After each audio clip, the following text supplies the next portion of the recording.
Well, once again, I'm Jennette Seachrist. I'm the manager of the swim program at the Southwest Florida Water Management District. And today I'm here to talk about hog habitat restoration that we're doing in Charlotte Harbor Watershed, creating some prime habitat. I'm going to start with a brief introduction to SwiftMud, as well as talk about some of our key projects that are ongoing or just finished up. Very briefly, there are 5 water management districts in our state. Each of us have an area of responsibility which includes water supply, flood protection, water quality, and natural systems. I'm going to be today focusing on the water quality and natural systems projects. I have to put a plug in for SWIM. SWIM is the Surface Water Improvement and Management. It's was established in 1987 by the Florida legislature. Each water management district has identified priority water bodies within their district, and those priority water bodies have plans that are in place to implement projects to improve or to preserve those water bodies. For our SWIM program, we have 12 SWIM water bodies. This recently changed this summer. And we had 10 priority water bodies prior to that for about 20 years. So far, we've completed over 250 projects. We've restored more than 11,000 acres of habitat, and we are providing water quality treatment for over 140,000 acres of watershed. As you can see, the SWIM water bodies are located across our 16 counties, and if you go all the way down to the south, you can see Charlotte Harbor is one of our SWIM priority water bodies. In addition to SWIM, there are many different SwiftMud programs and studies that have been, and projects that have been implemented in the Charlotte Harbor watershed. We have the Winter Haven Chain of Lakes at the very top of the watershed. This is also a SWIM priority water body. We've implemented numerous projects and studies for water quality improvement for the Winter Haven Chain of Lakes. Lake Hancock, part of the Peace River watershed, is one of our higher priority areas right now. I'm going to focus on a few of the projects that we're implementing in the Lake Hancock watershed. Lake Hancock is the headwaters to the Peace River, and of course the Peace River is one of the main water bodies feeding Charlotte Harbor. We have the Myakka River, and we have Myakka River initiatives at SwiftMud that are to improve water quality and to restore the natural flow of water, as well as the SPJC, the Shell Prairie Joshua Creek. This is a priority, these are priority water bodies, and the district has the FARMS program, which is facilitating agricultural resource management systems. They're working to implement projects, and this is for water quality improvement, primarily like the solids, the dissolved solids in the aquifer, and that are then in the surface waters.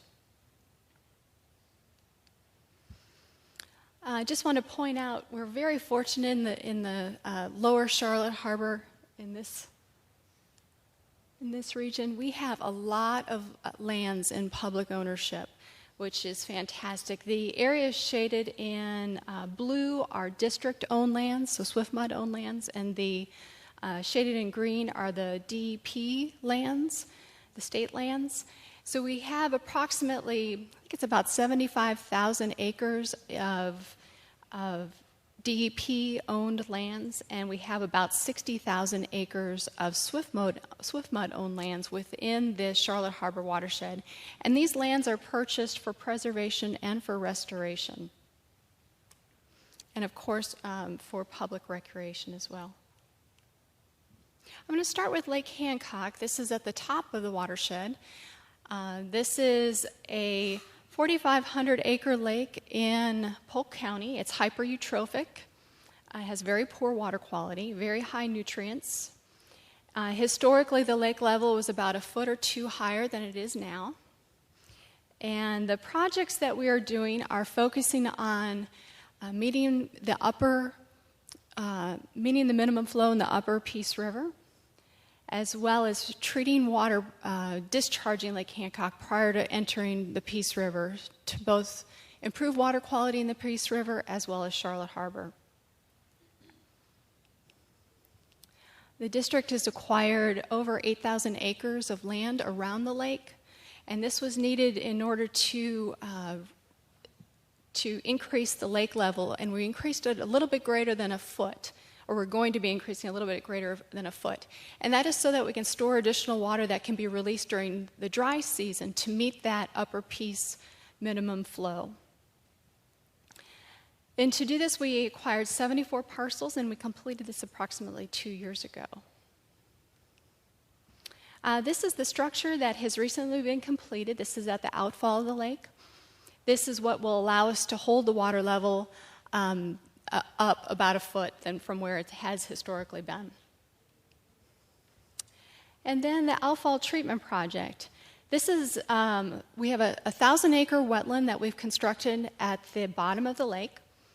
And the goal of the project is to remove approximately 174,000 pounds of nitrogen per year, with the intent to shift the water quality in the Upper Peace River from poor to fair, as well as protecting Charlotte Harbor. As I mentioned, that is our swim priority water body. This is the outfall treatment system. So we have a 3-cell system. We have water that's being pumped in from Lake Hancock that goes into a splitter box. It laterally flows into this deep area and then flows through cells 1 and 2, and then flows out to cell 3, and then out through a discharge structure to Saddle Creek, which then flows into the Upper Peace River. This is designed and will be treating approximately 33 million gallons a day. It is a planted system. I'll show you a few pictures. This is during construction, after the site was cleared, and some earth moving had already been occurring up in this area. The design was to make sure we had a level bottom that would flow. We'd hold about a foot of water. It would be a planted cell system, so the water would flow through submerged aquatic vegetation and then discharge through a concrete discharge structure. So this is during construction, after the site was cleared. And then this is kind of warped perspective, but these where the cells were planted in strips. And we have deep zones. So the water, once again, is pumped into a splitter box. It is then goes into these deep areas and then flows through the cells into cell 3 and then out a discharge structure. The construction was completed this past April, and we're currently in the plant establishment phase, and we intend to be fully operational within 2 years. And just finishing up on the Lake Hancock projects, with all the land that had been acquired, we've been working with Polk County, and Polk County has an extensive trail system. They've done an outstanding job opening up the lands to the public. And this is their proposed plan. Some are already in place, but you can see this is the outfall treatment system. There's going to be a trail that goes around the treatment system. This is a birding haven. We are getting incredible migratory birds coming to our wetland treatment system. So Audubon has been very excited, and this will be open to the public. There'll be connections to the Fort Fraser Trail. There's trails up at the Circle B. There's trails up at Hampton. And then along this side, there's going to be an additional trail coming down, connecting to the wetland treatment system. So once again, Polk County's done an outstanding job. The district is not constructing these trails, but we are opening up our lands so that these trails can be constructed and the properties can all be open to the public. Now moving down to Charlotte Harbor proper. So we have, as you know, we've got the Myakka and we've got the Peace River. On this side, on the west side, we've got Coral Creek property, and we have Wildflower Preserve. And then over on the east wall, we have Alligator Creek. I'm going to start with talking about our swim project at the Coral Creek site. So this is property that's co-owned by the Water Management District and DEP. It's a 2,600-acre parcel. You can see this is where the rotunda was. So a lot of development that happened, I think it was around the 60s, 60s and 70s. And fortunately, we were able to get a piece of that pie. We completed a feasibility study which identified 15 projects we could do on the 2,600 acres. And this is a SwiftMud initiative. We are working with the DEP as well as our partners like Charlotte Harbor National Estuary Program and Charlotte County. But we are taking the lead on the restoration efforts here, with the DEP ultimately taking responsibility for all the management of the projects. Our goals at Coral Creek are to restore 226 acres of freshwater wetlands, 312 acres of the slough, 27 acres of estuarine wetlands, and 35 acres of scrubby pine flatwoods. I'll go into a little bit more detail on these. This was from the feasibility study, so we had identified 6 areas that we would do projects, 6 phases. We started with phase 1, and I'll show you a few slides on that. And then we're currently in design of phase 2. There are some inholding properties within some of these other areas, so it's going to take us a little bit more time to work through those property issues, but at least we have a good start with our restoration, at least, of phases 1 and 2. So this is the phase 1 footprint and a little bit of the phase 2. So this is the 1970s. They had already started construction of the rotunda. This is the Rotunda River. A couple things to point out. You can see they're starting to ditch and drain and build roads, building ditches. This wetland has been cut off with the Rotunda River. They started to build channels, probably for some future development that would maybe have access to the West Branch. And then fast forward to 2011, we now have, in this area, we have a borrow pit.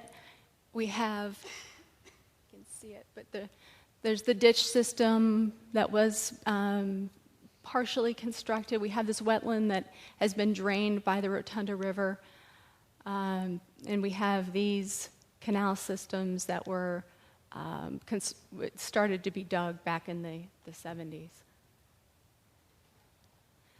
So our phase 1, which has just been completed, had a couple different goals.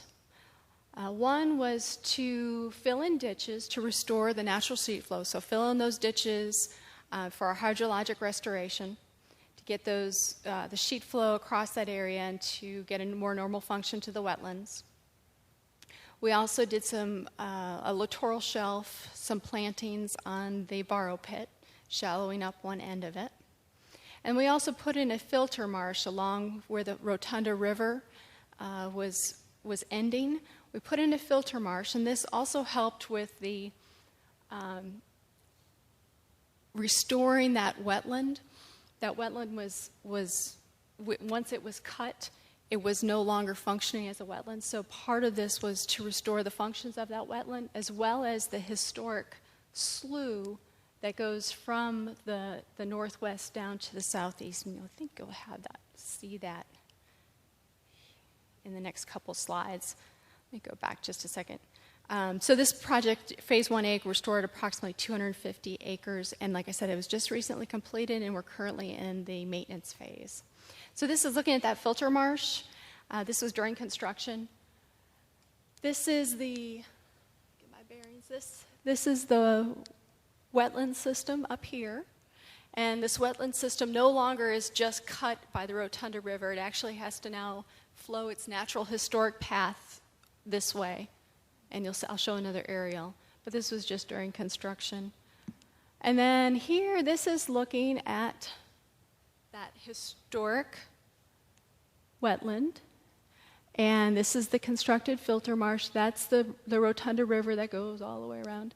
That is the borrow pit, and so now this wetland has been reconnected to this sluice system hydraulically, so now it can flow the way it had originally before the Rotunda River was constructed. This is just another view, but this is now looking, once again, that's the historic wetland. This is that sluice system. This is the borrow pit. These were those ditches that were filled in so that we get the sheet flow across all of this area into that wetland. So now on to phase 2. So phase 1 up here, now we're working just south of there. And for phase 2, we have a freshwater portion. So once again, that sluice coming down like this. We've got that wetland up here. So this is our freshwater portion, and this is our saltwater portion. And in here, they have found juvenile tarpon. So this is one of the unique things that we're doing now, is making sure that we do pre-fish surveys, or working to make sure we do pre-fish surveys, to make sure, even though this is a highly altered system, this is all ditched, we don't want to ruin a good thing. So we're taking a look now to see what's so great about going on here, so we can recreate it down here.